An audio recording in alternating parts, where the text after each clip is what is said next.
আর পাচ্ছেন এবং আপনারা আজকে কত খাবার নিয়ে সুরতপুর গ্রামে এসেছেন? আমরা প্রায় 500 প্যাকেট নিয়ে এসেছি। আমাদের মেদিনীপুর সাংগঠনিক জেলার সভাপতি সুজয় হাজরা, তিনি সকলের জন্য, বনবাসী মানুষের, দুর্গত মানুষের জন্য আমরা চাল, মুড়ি, চিড়া, তেল, চিনি এবং ওআরএস, জল সহ বিভিন্ন টাইপের আমরা ত্রাণ নিয়ে এসে বিলি করছি। তার সঙ্গে ত্রিপলও আছে। এবং আমরা শুধু কেশপুর, আমাদের প্রায় 9টা অঞ্চল খুব জল অসুবিধার মধ্যে পড়েছে। আমরা এই ত্রাণ বিলি আমাদের প্রতিদিনই হচ্ছে। আজকে আমরা এই সুরতপুর গ্রাম 11 নম্বর কলাগ্রাম জিপি সুরতপুর গ্রাম দেখতেই পাচ্ছেন, এখন পর্যন্ত ডান দিক বাঁ দিক সব জলের তলায়। শুধু পিচটা কোনো রকম কিছু জায়গায় জলের তলায় আছে পিচ, আর কিছু জায়গায় এখনও একটু জলের পিচটি মাত্র শুকনো।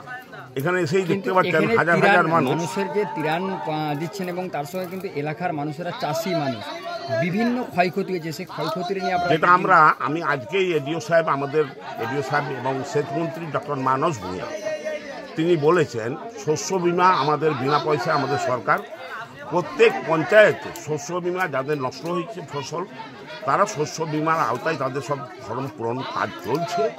আমরা আশা করি কেশপুরের একটা চাষিরও শস্য বিমা আওতা থেকে বাদ পড়বে। এবং তার সঙ্গে কিন্তু কেশপুরে বহু মানুষের ঘর ভেঙে গেছে। আমরা আবার বলি, এবারে আপনাকে বলি, আমাদের রাজ্য সরকার, আমাদের মাননীয় মুখ্যমন্ত্রী মমতা বন্দ্যোপাধ্যায়, তিনি সমস্ত জেলা শাসক এবং এসপিদের তিনি দায়িত্ব দিয়েছেন।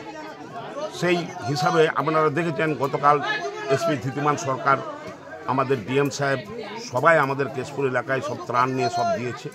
এবং প্রশাসনিক স্তরে যেখানে যা আমাদের বলা হচ্ছে তৎক্ষণাৎ আমরা এডিএম, জেলা পরিষদ, এসডিও ম্যাডাম এবং বিডিও কেশপুর, আমরা সব সময় ড্রাই খাবার সহ ত্রিপল অ্যাভেলেবল আমরা সব সরকারিভাবেও সাহায্য করি। এখানের মানুষের কাছে এসে আপনারা কি উপলব্ধি করলেন, কি বুঝতে পারলেন? আমরা মানুষে বুঝতে পারছি তো কি দুর্দশার মধ্যে এখানে মানুষ রয়েছে। পিচ রোড আর পিচ রোডের সামনে বাড়ি ছাড়া থাকার কোনো জায়গা নেই, নিজের চোখে দেখতে হবে।